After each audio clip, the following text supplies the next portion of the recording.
बिलॉव्ड students, welcome to CDKYS। Financial reporting की अगर हम लोग बात करें तो उसमें अकाउंटिंग स्टैंडर्ड एक ऐसा चैप्टर है जिससे 15 मार्क्स का क्वेश्चन आपके एग्जाम में जनरली पूछा जाता है। जो भी क्वेश्चन पूछे जाते हैं उसके कुछ थ्योरेटिकल एस्पेक्ट भी हैं और कुछ न्यूमेरिकल सम्स भी हैं। थ्योरेटिकल एस्पेक्ट की अगर हम लोग बात करें तो अकाउंटिंग स्टैंडर्ड 1, अकाउंटिंग स्टैंडर्ड 16 और अकाउंटिंग स्टैंडर्ड 33 के meaning, definition, objective, importance, scope, ये सारी चीज़ों से रिलेटेड कुछ थ्योरेटिकल क्वेश्चन पूछे जाते हैं। और अगर हम लोग न्यूमेरिकल बात करें तो न्यूमेरिकल अकाउंटिंग स्टैंडर्ड 33 में फाइंड आउट करने के लिए सिखाया जाता है अर्निंग पर शेयर। तो अर्निंग पर शेयर कैसे निकालते हैं ये न्यूमेरिकल क्वेश्चन के रूप में जनरली पूछा जाता है। इसमें कुछ शेयर इशू से रिलेटेड डेट की भी बातें आती हैं, वो भी आपका न्यूमेरिकल के रूप में पूछा जा सकता है। तो ये सारी चीज़ें हम लोग किस तरीके से निकालते हैं वो अभी हम लोग डिस्कस करेंगे। सबसे पहले हम लोग देख लें अर्निंग पर शेयर निकालने का हम लोगों का प्रोसेसिंग क्या होता है। अर्निंग पर शेयर के अंदर हम लोग दो अर्निंग निकालते हैं। एक हम लोगों का होता है बेसिक अर्निंग पर शेयर और दूसरा होता है डाइल्यूटेड अर्निंग पर शेयर। तो बेसिक ईपीएस और डाइल्यूटेड एपीएस का हम लोग सेपरेटली देखेंगे। आज के वीडियो में हम लोग बेसिक ईपीएस का कैलकुलेशन सीखेंगे। ये मैटर क्लियर होने के बाद तब फिर हम लोग एक नए पार्ट में डाइल्यूटेड ईपीएस को भी सीख लेंगे। ईपीएस निकालने के लिए बहुत ज़्यादा थ्योरेटिकल एक्सप्लेनेशन यहाँ दिया हुआ है। हम लोग बहुत ज़्यादा थ्योरेटिकल एक्सप्लेनेशन में नहीं जाकर जो मेन पॉइंट होते हैं उसके ऊपर कंसिडर करेंगे। आप सबसे पहले देख रहे हो बेसिक ईपीएस निकालने का यहाँ एक फॉर्मूला लिखा है मीनिंग के अंदर में, ये वाली line, basic earning per share equal to profit और loss attributable to equity share holder of the parent entity divided by weighted average number of equity share outstanding during the period. मतलब अगर इसी line को, जो इतनी बड़ी line बना के लिखी गई है अकाउंटिंग स्टैंडर्ड 33 के अंदर, इसको बहुत शॉर्ट में अगर हम लोग बोलें तो अर्निंग हम लोग लेते हैं earning available for equity share holder ऊपर न्यूमरेटर में और डिवाइड करते हैं डिनोमिनेटर में weighted average number of equity shares, मतलब नंबर ऑफ इक्विटी शेयर्स कितना मार्केट में चल रहा है। आपको थ्योरी पढ़ने के समय बार बार ये वर्ड मिल सकता है कि number of equity share outstanding during the period. Outstanding word का नॉर्मल मीनिंग जब हम लोग क्लास 11 में पढ़ते हैं तो बताया जाता है कि आउटस्टैंडिंग का मतलब होता है बाकी होना, लेकिन वो बाकी होना या ड्यू होना यहाँ पर आप नहीं समझेंगे। आउटस्टैंडिंग वर्ड यहाँ पर रिप्रेजेंट कर रहा है number of share traded in the market, मतलब इस कंपनी का कितना शेयर मार्केट में इशू किया गया है, कितना शेयर मार्केट में चल रहा है। तो ये दो चीज़ों को लेकर हम लोग अपना ईपीएस निकाल सकते हैं। बेसिक ईपीएस अर्निंग जो कि हम लोग न्यूमरेटर में लेंगे और डिवाइडेड बाई करेंगे हम लोग डिनोमिनेटर में नंबर ऑफ शेयर्स। अब यहाँ पर अर्निंग लेने में और नंबर ऑफ शेयर लेने में किन किन बातों को ध्यान में रखा जाएगा उसको थोड़ा सा हम लोग देख लेते हैं। तो डिटेल एक्सप्लेनेशन थ्योरेटिकल बहुत सी बातें यहाँ पर लिखी गई हैं। हम लोग डायरेक्ट आते हैं मेन पॉइंट में कि किस तरीके से हम लोग अर्निंग लेंगे और अर्निंग लेने के लिए किन किन चीज़ों को ध्यान में रखेंगे। आप यहाँ देख रहे हो न्यूमरेटर लिखा है और किस तरीके से earning available for equity share holder निकाला गया है। ये कैलकुलेशन अर्निंग वाली भी बहुत सारे चैप्टर में आप लोगों को पढ़ने को मिला होगा और बहुत से स्टूडेंट इसको अच्छे तरीके से जानते भी होंगे। हम लोग सबसे पहले लेते हैं profit before interest and tax, जिसको हम लोग शॉर्ट में EBIT बोलते हैं। इसमें से लेस किया जाता है interest on dept, interest on डेप्ट बोलिए या इंटरेस्ट ऑन डिवेंचर बोलिए या इंटरेस्ट ऑन लोन बोलिए। ये इंटरेस्ट माइनस करने के बाद अपने को मिल जाता है profit before tax. Profit before tax में जो पहला आइटम लेस होता है वो होता है टैक्स का। तो कॉर्पोरेट टैक्स सम्स में दिया रहेगा तो हम लोग टैक्स माइनस कर देंगे और टैक्स माइनस करने के बाद अपने को मिल जाएगा profit after tax. Profit after tax को हम लोग कभी कभी अर्निंग आफ्टर टैक्स भी लिख लेते हैं। प्रॉफिट आफ्टर टैक्स में से हम लोग लेस करते हैं डिविडेंड, प्रेफरेंस डिविडेंड। आप लोग ये चीज़ पहले से पढ़े होंगे, प्रेफरेंशियल शेयर होल्डर के पास में प्रेफरेंस राइट रहता है कि अगर डिविडेंड डिस्ट्रीब्यूट हुआ तो सबसे पहले प्रेफरेंस शेयर होल्डर को ही दिया जाएगा। तो प्रॉफिट आफ्टर टैक्स में से हम लोग लेस कर देते हैं प्रेफरेंस डिविडेंड, उनका पहला अधिकार है। और प्रेफरेंस डिविडेंड माइनस करने के समय उसमें और एक चीज़ कंसिडर कर लेते हैं, वो होता है डिविडेंड डिस्ट्रीब्यूशन टैक्स, जो कि आप देख रहे हो प्रेफरेंस डिविडेंड के जस्ट नीचे लिख कर भी दिखाया है, dividend distribution tax on preference dividend. तो प्रेफरेंस डिविडेंड और प्रेफरेंस डिविडेंड के ऊपर देने वाला प्रेफरेंस डिविडेंड टैक्स, ये दोनों हम लोग प्रॉफिट आफ्टर टैक्स से माइनस कर देते हैं। तो माइनस करने के बाद अपने को मिल जाता है net earning available for equity share holder. मतलब फाइनली जो पैसा बचा अब वो पैसा दिया जाएगा किसको, इक्विटी शेयर होल्डर को। ये जो earning available for equity share holder मिला, इसको आप सिंपली नंबर ऑफ शेयर से डिवाइड कर दोगे तो आपको मिल जाएगा बेसिक ईपीएस। लेकिन नंबर ऑफ शेयर्स के लिए हम लोग कौन सा नंबर कंसीडर करते हैं इसको भी हम लोग एक बार देख लेते हैं। आगे आप यहाँ पर देख रहे हो डिनोमिनेटर बोलकर क्लियरली मेंशन किया है और बहुत डिटेल में इसकी एक्सप्लेनेशन यहाँ लिखी हुई है। तो मेन पॉइंट जो आपको सम्स के लिए चाहिए होगा वो आप यहाँ पर देखिएगा कि डिनोमिनेटर में हम लोग क्या लेते हैं। इस पैराग्राफ का तीसरा लाइन आप देखो, लिखा है weighted average number of equity shares equal to. Weighted average number of equity share के अंदर हम लोग क्या क्या लेंगे, weighted average number of equity share equal to लिखा है number of equity share outstanding at the beginning of the year. मतलब कितना नंबर ऑफ शेयर ट्रेड हो रहा था उस कंपनी का eight the beginning of the year, plus उसमें हम लोग करते हैं number of new equity shares issued, मतलब कितना equity share during the year company ने इशू किया, और इसमें से हम लोग माइनस करेंगे, सब्ट्रैक्ट करेंगे number of equity shares bought back, कितना कंपनी ने shares buy back during the year किया। तो सिंपली आप ये कैलकुलेशन करके एक नंबर ऑफ शेयर पालोगे और उसमें इनटू करेंगे हम लोग time waiting factor. Time waiting factor में ही हम लोग कंसिडर करते हैं कि जो नंबर ऑफ शेयर्स लिए जा रहे हैं वो कितने दिनों तक मार्केट में ट्रेड हो रहे थे। ये कैलकुलेशन करने के बाद जो भी नंबर ऑफ शेयर्स आपके पास आएगा, अर्निंग को आप सिंपली उस नंबर ऑफ शेयर से डिवाइड कर दोगे, आपको बेसिक ईपीएस मिल जाएगा। ये जो टाइम वेटिंग फैक्टर है, ये टाइम वेटिंग फैक्टर के लिए ही नीचे पूरा डिटेल में मेंशन करके यहाँ आप देख रहे हो बॉक्स बना के लिखा है कि कौन से शेयर के केस में कितना टाइम फैक्टर हम लोग कंसिडर करते हैं। एग्जाम्पल के लिए आप देखिए पहला वाला पॉइंट मैं पढ़ रहा हूँ, शेयर इशूड।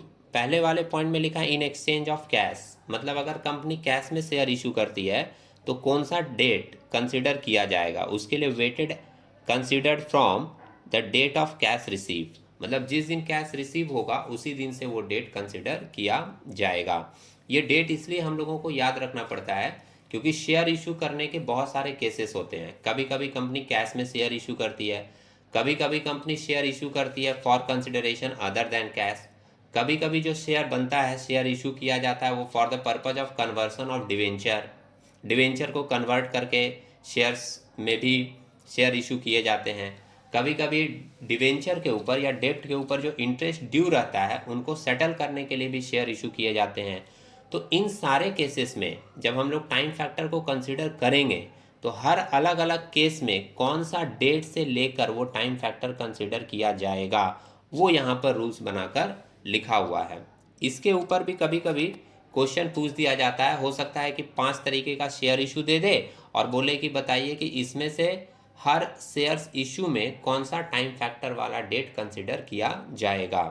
आप देख सकते हैं, मैं आपको दिखा रहा हूँ वो सम्स किस तरीके से हो सकता है। ये देखिए एग्जाम्पल 1 यहाँ पर आप देख रहे हैं, एग्जाम्पल 1 में यही पूछा गया है। कुछ लोग अगर चाहें तो वीडियो को पॉज करके इसको नोट भी कर सकते हैं। Determine the date from which weight is to be considered for calculating weighted average number of equity shares outstanding in the following cases।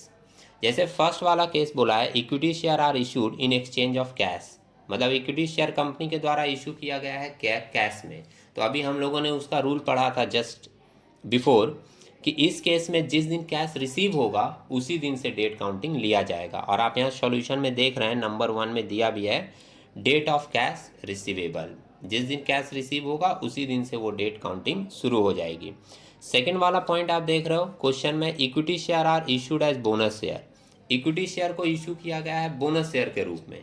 तो इस केस में कौन सा डेट से हम लोग काउंटिंग शुरू करेंगे, तो नंबर 2 में यहाँ पर मेंशन कर दिया opening date of reporting period, माने जिस दिन रिपोर्टिंग पीरियड होगी उसका फर्स्ट ओपनिंग डेट जो होगा वहाँ से हम लोग डेट को कंसिडर करेंगे।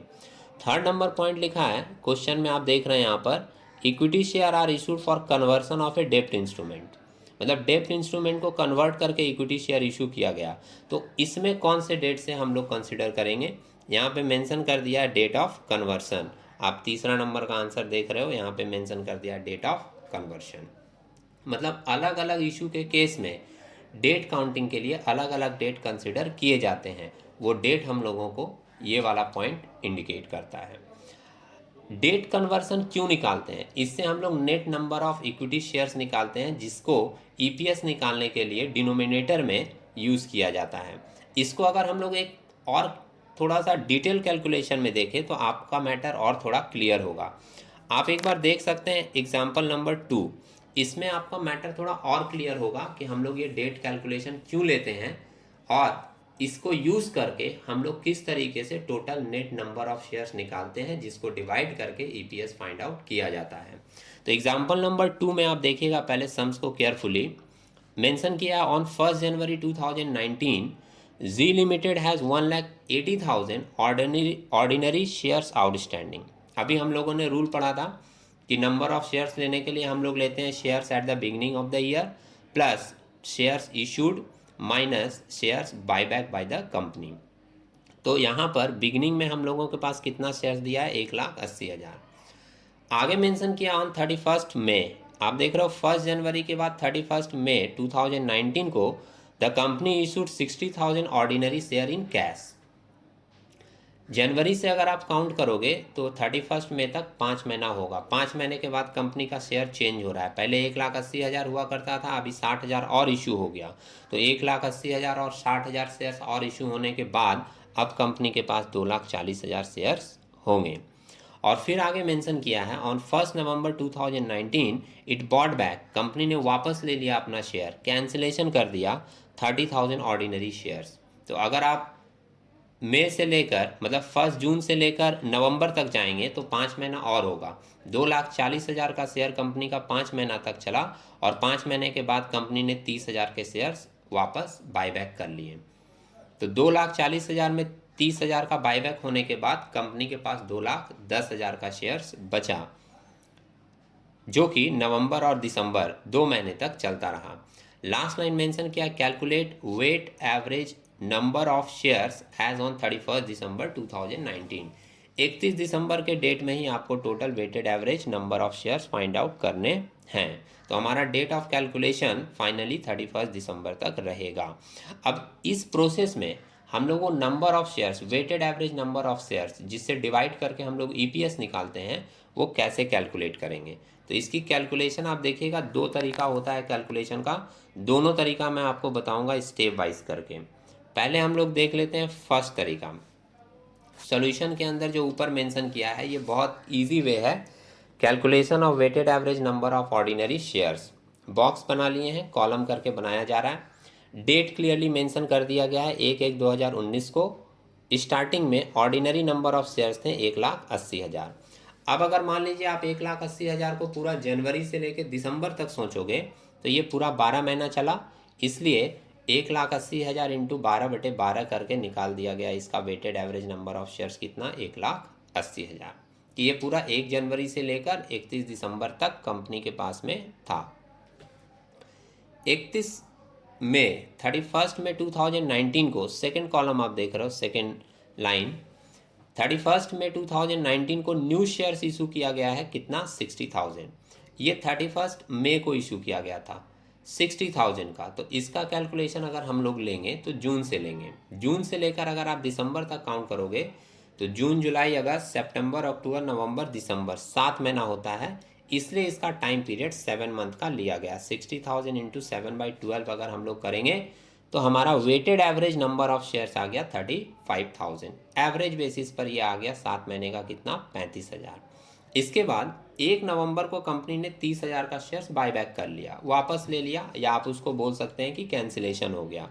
तो 1 नवंबर 2019 को बायबैक ऑफ शेयर्स हुआ है कितने का? 30,000 का। ब्रैकेट में इसलिए रखा गया है क्योंकि ये कैंसिलेशन होता है, इससे शेयर्स कम हो जाते हैं। और ये 1 नवंबर को हुआ है, तो 1 नवंबर से लेकर अगर 31 दिसंबर तक देखेंगे तो 2 महीने का टाइम पीरियड होता है। तो 30,000 इंटू 2/12 करके वैल्यू आ रहा है 5,000, जो कि माइनस किया जा रहा है। 1,80,000 में 35,000 हम लोग ऐड कर देंगे तो आपको मिलेगा 2,15,000, और 2,15,000 में फिर 5,000 आप माइनस कर दोगे तो आपको नेट वैल्यू मिलेगा 2,10,000 का, जिसको हम लोग नाम देंगे weighted average number of ordinary shares. तो एक चीज़ यहाँ पर आपकी पहले क्लियर हुई कि अगर ड्यूरिंग द ईयर बहुत सारे चेंजेस हुए हैं तो आपको इस तरीके से weighted average number of ordinary share निकालने होंगे, तब आप ईपीएस निकालने के लिए इससे उसको डिवाइड कर पाओगे। और दूसरा, जो अभी हम लोग डेट पढ़ रहे थे, वो डेट इसलिए जानना ज़रूरी होता है कि अगर सम्स को क्रिटिकल बनाया और सिर्फ कैश रिसीवेबल वाला इशू नहीं देकर बहुत सारा डिफरेंट टाइप ऑफ इशू दे दिया, तो वहाँ पर आपको ध्यान रखना पड़ेगा कि कौन से डेट से लेकर एंड डेट का कैलकुलेशन हम लोगों को करना है। ये तो पहला तरीका है और जो बहुत इजी है। अगर आपको ये समझ में आया तो इस तरीके से आप weighted average number of equity shares निकाल सकते हो। इसका जो दूसरा अल्टरनेटिव वे है वो भी हम लोग देख लेते हैं। सेकंड में अल्टरनेटिवली बोला है calculation of weighted average number of shares. Period ले रहा है 1 जनवरी 2019 से 31 मई 2019 तक। दरअसल इसमें जो हम लोग लेते हैं प्रोसेस, उसमें क्या होता है कि स्टार्टिंग से लेकर उस डेट तक का कंसिडरेशन लेते हैं जिस डेट में हमारा नंबर ऑफ शेयर चेंज हो रहा है। जैसे पहले 1,80,000 का नंबर ऑफ शेयर था, लेकिन 31 मई को जब 60,000 का और इशू किए तो 31 मई के बाद हमारा नंबर ऑफ शेयर चेंज हो गया। तो पहले हम लोग 31 मई तक का कैलकुलेशन करेंगे, फिर जहाँ से चेंजेस हुआ है उसके आगे की मूवमेंट सेकेंड स्टेप में ली जाएगी। तो ऑर्डिनरी नंबर ऑफ शेयर्स 1,80,000 था, 5 महीना तक ये चला, इसलिए यहाँ पे लिया गया 1,80,000 इंटू 5/12, जो कि आपका weighted average number of shares आ गया 75,000।